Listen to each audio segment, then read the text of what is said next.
Hi everyone, I'm here with a Bible study. I hope you guys are having a good day. It's really rainy here today.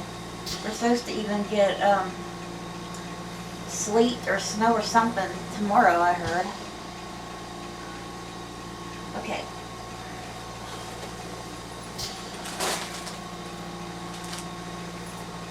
The devotion tonight is by Jeannie Blackmer. And the Bible verse she picked out to go with her devotion is Matthew 13:34, which says, Jesus spoke all these things to the crowd in parables. He did not say anything to them without using a parable. And now I'll go read Matthew 13. I'm thinking it's long. We'll see.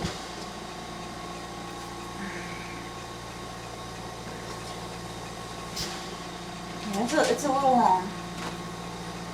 Hopefully I can get through it here.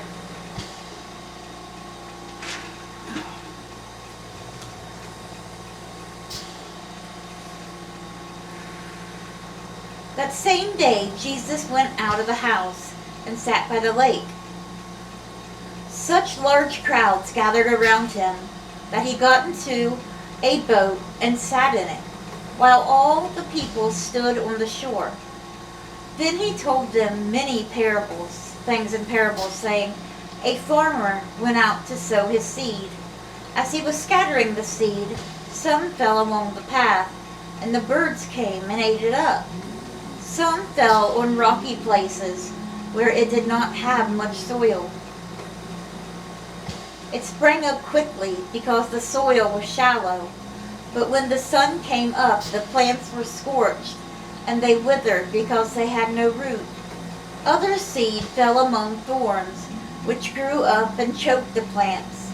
Still other seed fell on good soil, where it produced a crop 100, 60, or even 30 times what was sown. He who has ears, let him hear. Jesus said that a lot. Okay. The disciples came to him and asked, why do you speak to people in parables? He replied, the knowledge of the secrets of the kingdom of heaven has been given to you, but not to them. Whoever has will be given more, and he will have an abundance. Whoever does not have, even what he has will be taken from them. This is why I speak to them in parables. Though seeing, they do not see.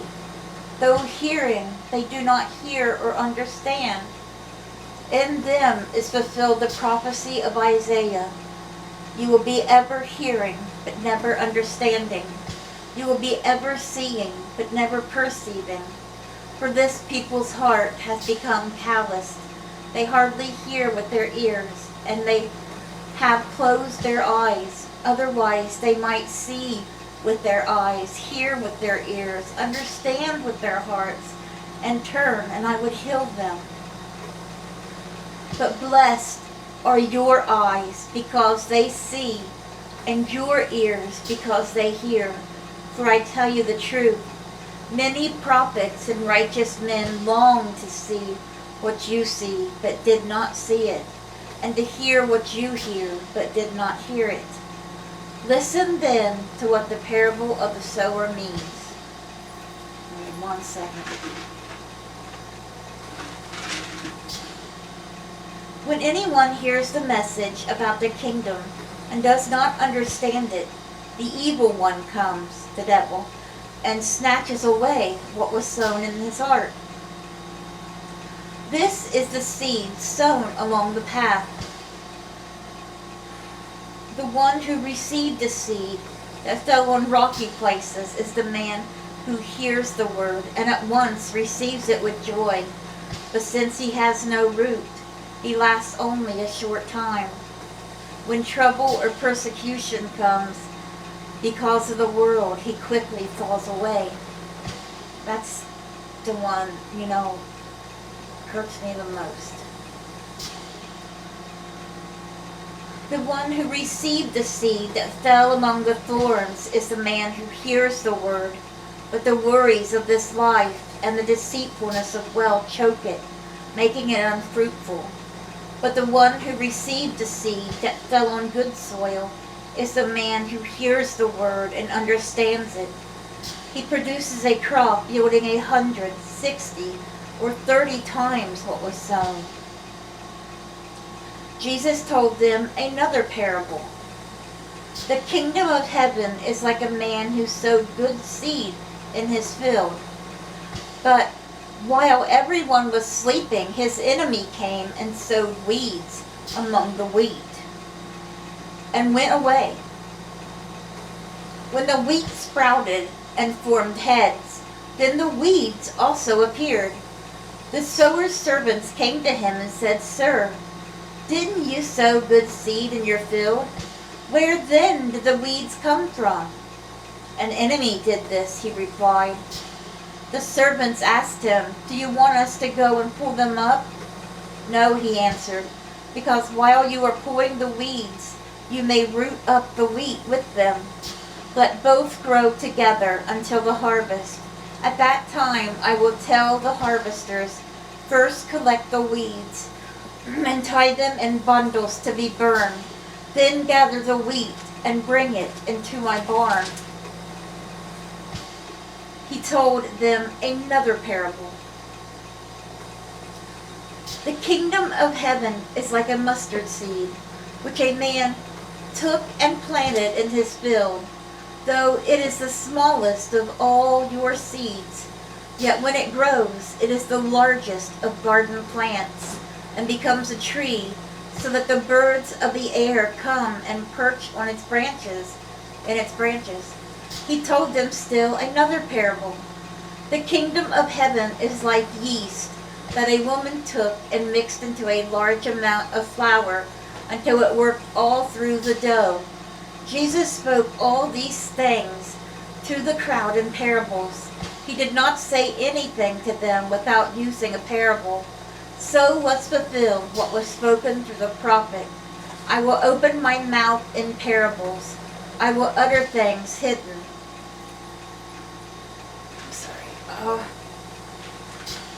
I will utter things.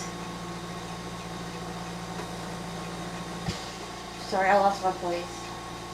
So was fulfilled what was spoken through the prophet. "I will open my mouth in parables. I will utter things hidden since the creation of the world." The parable of the weeds is getting ready to be explained. Then he left the crowd and went into the house. His disciples came to him and said, "Explain to us the parable of the weeds in the field." He answered, "The one who sowed the good seed is the Son of Man." That is Jesus. "The field is the world, and the good seed stands for the sons of the kingdom, for the righteous, the Christians, the ones who have been saved through Jesus Christ." It's the only way you can get to heaven, is to be saved through Jesus Christ, and mean it with your whole heart. "The weeds are the sons of the evil one, and the enemy who sows them is the devil. The harvest is the end of the age, and the harvesters are angels." So he's saying the angels are going to take out the weeds and throw them to be burned, which they'll be put in hellfire. That's the wicked people that won't go to heaven, that haven't known Jesus and been saved and or baptized, and they'll be thrown into hell. Okay?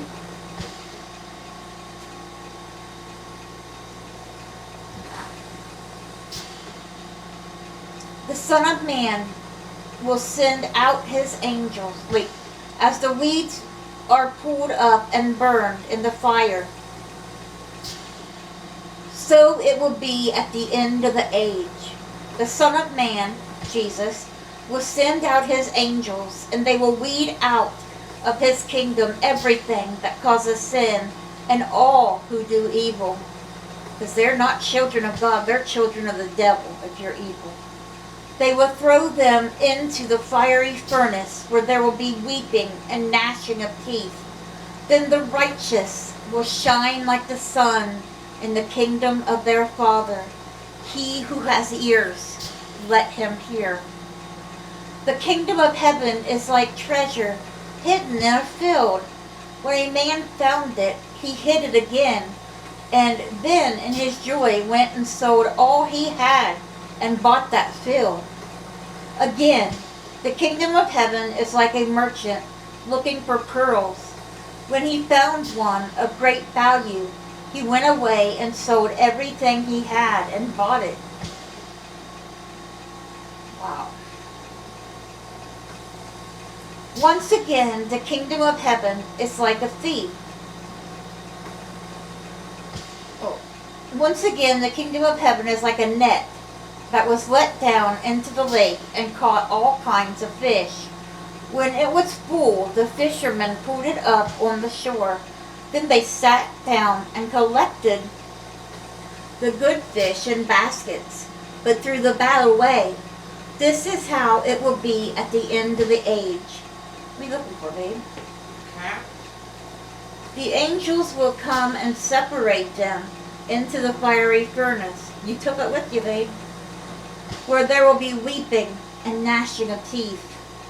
Have you understood all these things? Jesus asked. Yes, they replied. He said to them, therefore, every teacher of the law who has been instructed about the kingdom of heaven is like the owner of a house who brings out of his storeroom new treasures as well as old. Okay? Let me see here.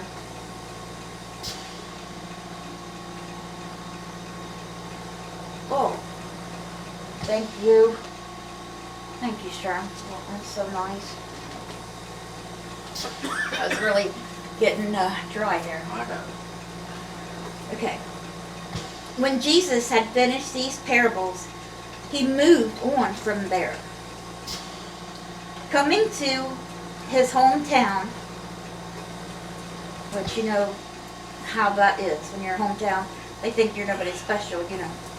He began teaching the people in their synagogues, and they were amazed. Where did this man get this wisdom and these miraculous powers, they asked. Isn't this the carpenter's son? Joseph was a carpenter, so was Jesus. Isn't this the, why do I keep doing this? Isn't this the carpenter's son? Isn't his mother named Mary? And aren't his brothers James, Joseph, Simon, and Judas? Aren't all his sisters with us? Where then did this man get all these things? And they took offense at him. They took offense at Jesus.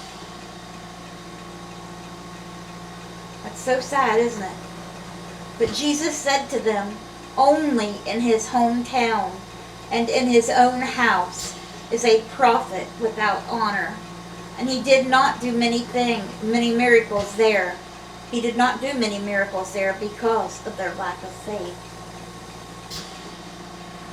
I wonder how many kids Mary had. It talks about his brothers James, Joseph, Simon, and Judas. That is not Judas Iscariot, by the way. That's a different Judas. And aren't his sisters with us? So I wonder how many kids Mary had. Because they're talking about the blood relation here. The teachers of the law are. They're not talking about, you know, brothers and sisters of Jesus spiritually, you know what I mean? Because they don't even believe in Jesus. They're talking about his blood brothers and sisters. I just wonder, you know, how many Mary ended up having. Okay. Never says, so. Our animal devotion is by Crystal Storms. Let's see here. Was you going to read the devotion? What devotion? Oh, I do. I'm glad you're on top of me, sure. I'm sorry, I forgot to read the devotion. I don't know what's wrong with me today. Sometimes since this COVID and the brain fog or whatever, my mind's just not there. Let me check the time after I do this. Okay, this one's by Jeannie Blackburn. Okay, she says, I love stories, so I was thrilled to attend the Moth main stage event in Breckenridge, Colorado. The Moth is a non-profit organization dedicated to the craft of storytelling. The founder wanted to recreate the feeling of summer evenings in his native Georgia when moths were attracted to the light on the porch. Oh yeah, we've seen that many times when we were younger. Big ones, little ones, all different colors. To the light on the porch where he had his friends would gather to tell spellbinding tales. The event features folks who tell their story to crowds across the country. I'm going to look that up. I was captivated as the speakers bravely told their stories. One young man had almost died while guiding tourists on a glacier trek in Alaska. One woman had survived the Chinese Communist Revolution, and another woman humorously talked about unexpectedly becoming a grandmother. You could hear a pin drop while they spoke. Neuroscience has shown storytelling elevates joy and helps people pay attention and remember the points of the story. I love how people pay attention and remember the points of the story. See, I can't even read. I love how Jesus already knew the power of storytelling. He told the best stories, parables. His parables were full of powerful, life-changing lessons. Who doesn't love a good story? What a creative God we have to provide such an amusing way to grow in our faith. Our God's got a sense of humor. I'm telling you, He does. Listening to the Moth speakers reminded me of Jesus' ability to tell fascinating tales that impart priceless wisdom. I was inspired to bravely share my own stories in hopes of encouraging others to experience a relationship with Jesus, who makes my life a story worth telling. Yours as well. And let's see here. Your homework. Invite friends over for an opportunity to tell their Jesus stories. Offer a topic such as childlike trust, overcoming fear, or facing the unknown. Encourage each person to share. This would be like, like a little Bible group, and you guys would tell stories of how God has helped you through your life. Or when you went through a hard time and you thought God abandoned you, but then, once the trial was over, once your testing was over, how much greater you were than before. And you're like, I cannot believe I abandoned God for doing that when He knew what was best for me. Because look how I am now, That'd be great to be able to do that. That'd be great. Okay, let me check it for the animal devotion. And everybody pick your animal, just in case we got time here. 18. Oh, okay. 40. Pick your animal, baby. Oh, dog. Okay. Crystal storms. The Bible verse is Psalm 121, verses 1 and 2. I will lift up my eyes to the hills, from whence comes my help. My help comes from the Lord, who made heaven and earth. Amen. Just look around at the beauty one day. When you have to go out and you're just like, once here or there. Just look around at take a while and look around at the things God has made. Look up at the sky, see how beautiful it is, the trees, the flowers, all the stuff that He made for us, all these animals that He made for us. Just, a lot of people don't appreciate the little things, and little things are what matter most, remember? Okay, so this one is called A Renewed Sense of Wonder. A movement outside our sliding glass door caught my eye. A squirrel had hopped onto our deck. He jumped up on my husband's chair. Then with his front paws on the chair's arm, he sniffed the small round side table. From my position on the couch, I could peek out to observe the gray squirrel with the bushy tail. He spotted me, paused, and then continued exploring. He jumped down and snooped under our chairs, maybe looking for a dropped crumb from our lunch earlier that day. They usually like the bird feeders. Before this, the closest I'd seen a squirrel to our house was for the brief second on our deck's railing. This was a rare opportunity to see his curious nature up close. It reminded me of the joys that come when I experienced my world with a sense of wonder. On my walk to the park later that day, I felt inspired by that squirrel and stepped off the concrete trail to see where a dirt path led. I hope she had somebody with her because that's scary. I followed the snake-like path to the dead end. Trees that reached to the sky surrounded me on three sides, dwarfing me in their shadow. A rustling of leaves broke my gaze.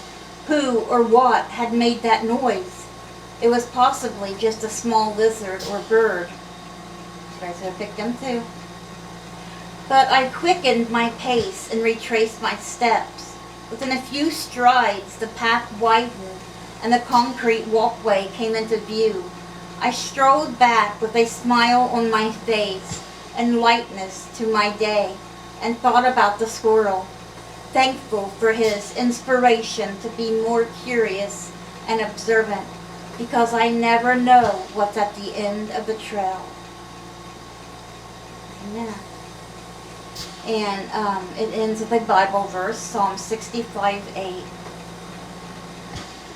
The whole earth is filled with awe at your wonders. Where morning dawns, where evening fades, you call forth songs of joy. Amen. And the Lord loves it when we sing to Him our gospel songs, praising Him, you know. And here's the drawing. I made a squirrel with some nuts, the little lizard, and a bird. That's a good job. Thank you. You guys see it? I like to do that and then show you guys the pictures. I'm not a good drawer at all, but I just, you know, something to do. I like to show it to you guys. Anyway, that was everything, I believe, for our Bible study today, isn't it? Have we got time to read another one of these animal short stories? I doubt it. They're only like one paragraph. Let's see here. Try it.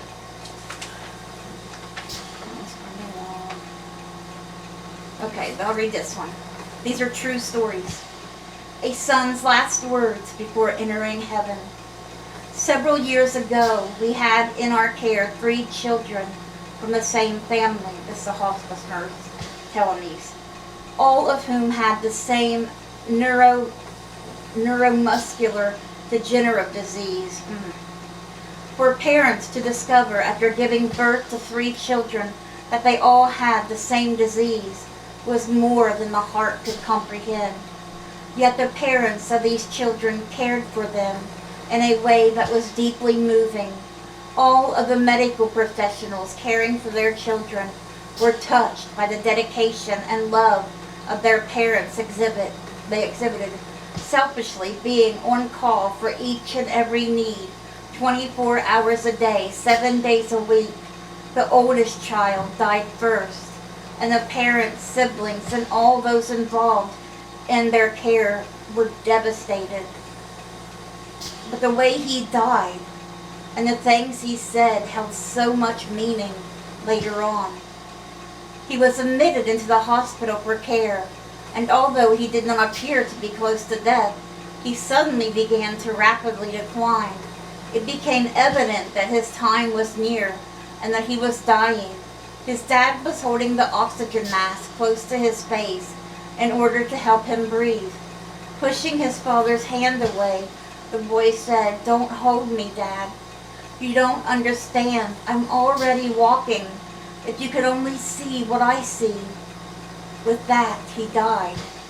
2 other children were to die much too soon after the older one went on to heaven.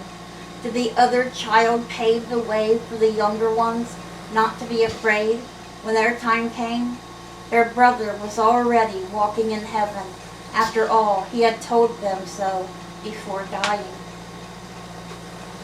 I've heard so many stories from these hospice nurses. I mean, beautiful stories. If you look her up on YouTube, it's a little long, the video, but she tells all kinds of stories of her patients. She's a hospice nurse. Her name is Trudy Harris. You'd love to watch it, trust me. One child was sick, and of course the mother wanted to keep him there and everything. And Jesus appeared to him, and he said, "Jesus is taking me home tonight, Mom." And he was all excited, and then he died. So I think that, that gave her some comfort, But he was just a little boy. He couldn't make this stuff up, It's, the Lord comes to us. He don't want us to be scared when we die. I know it's scary just thinking about it, but when you see something like that, the near-death experiences I've heard about, then people always say they're not afraid to die anymore at all. That they're ready when their time comes. They never wanted to leave and be brought back. Most of them. Some did because of their families, but they said they're never afraid of heaven. And they share their stories with others. They just talk about the massive amount of love. You're overflowing with love there. I hope you guys have a great rest of your night. Let's bring those souls to Jesus, and God willing, we'll see you guys again tomorrow with another Bible study. Bye guys. God bless.